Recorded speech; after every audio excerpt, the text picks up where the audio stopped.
দেখো বন্ধুরা, এই দেখো মিডিয়াম সাইজের একটা তরমুজ। এর আগে একটা বড় তরমুজ কাটা ছিল, লাল ছিল না। তো চলো আজকে এই তরমুজটা কেটে দেখায় কিরকম লাল আছে। আর আমার মেয়ের তো সব থেকে ফেভারিট হলো এই তরমুজ, তার জন্য বাবা নিয়ে এসছে সকাল সকাল। তো চলো কাটা যাক, কিরকম আসে কালারটা তোমরাও দেখতে থাকো।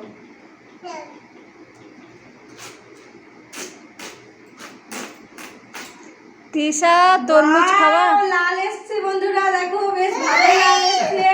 আমাদের তো ভালোই হলো, আমার মেয়ে দেখো কত খুশি, ও ভীষণ ভালোবাসে তরমুজ খেতে। দাঁড়াও তোমাকে আগে দিই।